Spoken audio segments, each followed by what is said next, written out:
Salam Çinarə, hər vaxtınız xeyir olsun. Bəli, elə sizin də qeyd etdiyiniz kimi 2026-cı il yanvarın 1-dən etibarən artıq Azərbaycana idxal edilən və eyni zamanda istehsal ili 7 ili ötən avtomobillərə tətbiq olunan aksiz vergisi artırılacaq və təbii ki, bununla da artıq köhnə avtomobillərin idxal edilməsi daha baha başa gələcək və burada da əsas məqsəd həm köhnə avtomobillərin ekoloji baxımdan ziyanını aradan qaldırmaq, eyni zamanda təhlükəsizlik baxımdan daha da prosesi qaydaya salmaq və daha hansı məqsədlər güdülür və köhnə avtomobillərin bundan sonraki periyodda qiyməti ilə bağlı hansı dəyişiklikləri görəcək ilə bu suallara cavabı qonağın nəqliyyat eksperti Eldəniz Cəfərovdan alacaq. Xoş gördük Eldəniz bəy. Təfərrüatları buyurun sizdən eşidək.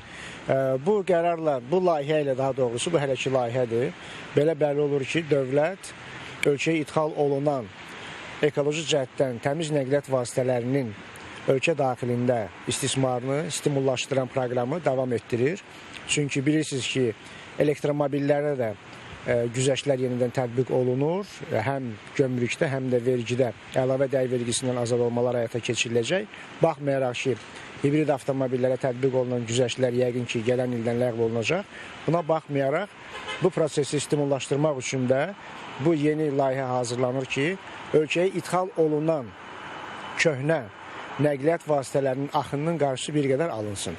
Bu balanslaşdırma həyata keçiriləndə insanlar daha çox yenə də ekoloji cəhətdən təmiz nəqliyyat vasitələrinə üstünlük verəcəklər. Və əsas məqsədlərdən biri budur və sizin də əvvəldə qeyd etdiyiniz elə həmin o əsas bizim məqsədimiz ekoloji cəhətdən təmiz nəqliyyat vasitələrinin gətirilməsi və atmosferə buraxılan zərərli qazların miqdarının azaldılması proqramıdır.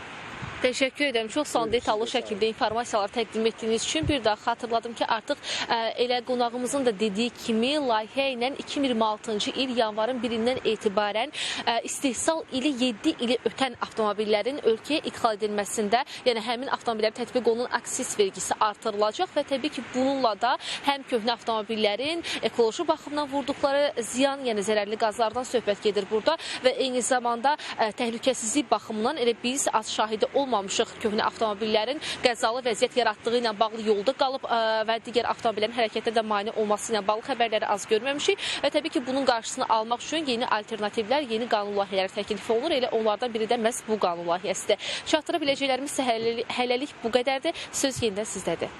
Təşəkkürümü bildirirəm Rəqsanə məlumatları bizimlə bölüşdüyün üçün.